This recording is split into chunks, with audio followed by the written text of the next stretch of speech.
Archer Eagles? What's that then? So it's here, it's now, it's game day. We're home again for this one. We're off to the Hive. It's Barnet v Cheltenham Town. Now, Gary Johnson is the Cheltenham Town manager, and if you didn't already know, Gary has a son who is also a football manager. Lee Johnson is the current manager of Bristol City and has recently just knocked out Man United in the Cup. So while Lee will be taking Bristol City into the semi-finals of the Cup, Gary sits in League 2 out of all Cup competitions. Might be a little bit awkward on Christmas Day around that dinner table, eh? Anyway, that's enough of chatting bollocks. Let's get into the football news. So Cheltenham finished 21st last season, played 46, won 12, drew 14, lost 20, scored 49, conceded 69, goal difference of -20, and finished on 50 points. Cheltenham currently sit 15th, and their last 5 games have been 1 win, 2 draws, 2 losses. And the last game was a loss against Coventry, being a 2-1 defeat. So as I've already said, Gary Johnson is the manager of Cheltenham, but what do we know about him? Well, we already know that his son's a better manager, but Gary has been in charge of Cheltenham since March 2015, taking 143 games, winning 59, drawing 35, losing 49. That gives him a win percentage of 41.3. Now, Cheltenham Town's danger men are number 20, Mohamed Elsa, who has 8 goals, 3 assists in 21 games. Number 8, Kevin Dawson, who has 4 goals, 1 assist in 15. And number 11, Cole Winchester, who leads the ways with most assists, with 4 and 3 goals in 22. Now, the last meeting between the Bees and the Robins was only last season. Barnet winning 3-1 at the Hive after being 1-0 down. Gotta love that Kevin Nugent era. All of Barnet's goals came in the last 20 minutes, where pretty much Curtis Weston came off the bench, changed up the game for us and put us level, and then John Akindi getting the other 2. So Barnet winning 3-1. So after this game, this means that we've played everyone in the league at least once. This is our last home game of this year, so can we do something we've not done this season and win back-to-back home games in the league? Let's get to the ground, let's get the team news, and then let's get 3 points. Come on, Barnet. So the team's in, and we've gone with another new formation because apparently we can't stick to one. So we're going with a 3-4-3. Stevens in goal, back 3 of Santos, Nelson and Clough. The midfield 4, Brindley, who makes his debut after being out injured for almost 6 months. Jack Taylor, Ryan Watson and Blackman. And up front, Coolfirst, John Akindi and Campbell-Ryce. So if you don't already know, Harry Taylor is out for about 6 to 8 weeks with a broken metatarsal, so we wish him a speedy recovery and hopefully he comes back stronger than ever.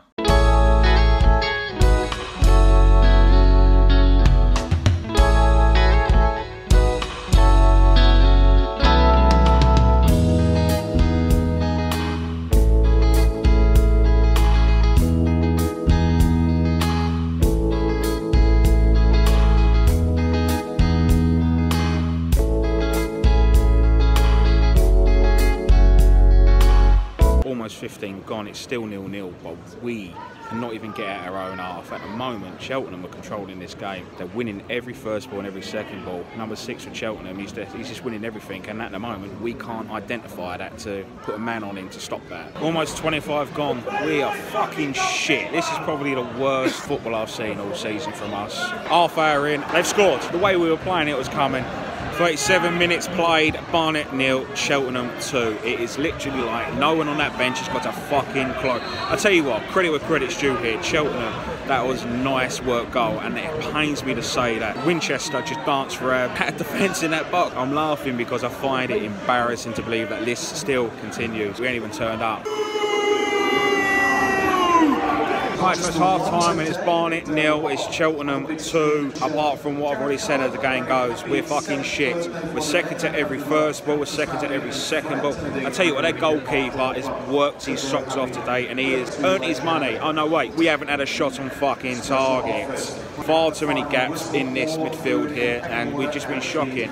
Our midfield is trying to cover it and close it down, it's just not been good enough. Far too many long balls, there's no bollocks in this team. It could be a lot worse than 2-0 at half time if Cheltenham was a bit more deadly in front of goal. Second half's about to start, we've made 1 sub. Akinola's come off for Charlie Clough. Mark McGee has 45 minutes to put a rabbit out of his arse.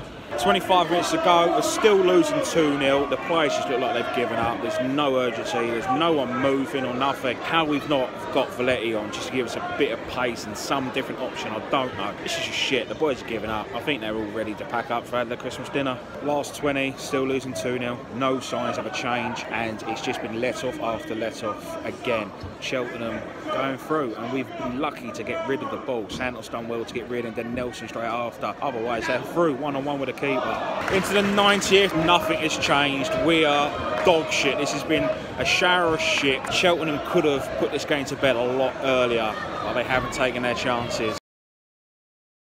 So the game finished, Barnet 0, Cheltenham Town 2. I'm going to sound a little bit weird here by starting with a couple of positives, but let's just get that out of the way now before anything else is said. So it's good to see Richard Brindley get a few minutes under his belt after being out injured between 5 to 6 months. He had no pre-season. He got about 80 minutes. Jack Taylor didn't stop trying. He tried so much to make things work, but unfortunately it's just one of them games where nothing was coming off. I thought Shaq tried hard again, even though he did give away the ball sloppily for their first goal, but then at the same time we should have defended better. Blackman ball watching at the back there, let the man pull it in back post. And I thought Akinola looked lively when he came on. He had a bit of pace and a bit of urgency to make us up our game. It was too little too late by then anyway. But unfortunately, it is back to square one. It's one step forward, it's 2 steps back. People are saying, oh, the players do care, they don't like not losing and all that. Half the players out there don't look like they give a shit. I think some of them are just giving up now. Either they don't want to play for us or they just don't want to play for the manager. Again, we're pissing about with tactics. I don't understand why we just can't pick one formation and stick with it. It is literally like Mark McGee is playing Football Manager and then coming into Barnet the next day and trying it out. We couldn't get near Cheltenham for most of the game. All we kept doing was long ball after long ball. We was barely pressing them, hardly any closing down, standing off them far too much. But credit where's credit's due. Well played to you, Cheltenham. You do play some nice football. In all fairness, you should have punished us a lot more and killed the game off. But that was fucking horrible to watch. I fully expect to lose every game we go into now. I have no confidence in Mark McGee as our manager. Normally when a new manager comes in, he lifts spirits, he adds a few bits of quality. I know his hands are tied, the transfer window's not open yet. I don't see what he's bringing to this team. And yes, again, the players need to hold their hand out and say they weren't good enough, but they're playing to a plan. Well, I'm guessing we're playing to a plan, and it's the man in charge who's telling them what to do. So if they're doing exactly what they're told, there's only one man to blame, really. I'm not going to wind myself up on Christmas Eve, I really ain't. It's not worth the hassle. I just want this season to end as soon as possible. If that means we go down, unfortunately, then we go down. I just want it to end as soon as possible so half the players can fuck off who just ain't good enough, and so can the clown in charge. All this bollocks about just support the team and get behind him. Most of us go home and away, week in, week out, to fully support our team. And to be honest with you, we're getting delivered shower of shit performances like that. So don't say, just get behind the team, you need to support them. We've been supporting you all season. But one thing that does fucking wire me up more than anything is bottling out of challenges and standing off and not pressing and not closing down and not even willing to throw themselves into a tackle. But before Mark McGee bangs on about his fantastic record that he had, yes, Mark, I have seen your records. And it's not exactly something to be shouting your mouth off about. Since you first became a manager back in '91, you've had 10 different management roles. You've been relegated twice, sacked 4 times, and quit 2 jobs because you knew the job was too much for you and you was heading into a shitstorm and in that relegation zone. So I wouldn't exactly be banging on about how great your record is. You may have won a league or 2 back in like '94, 20 odd years ago, mate. Get with the times. Stop living in the past. We go into Boxing Day, away to Cambridge United.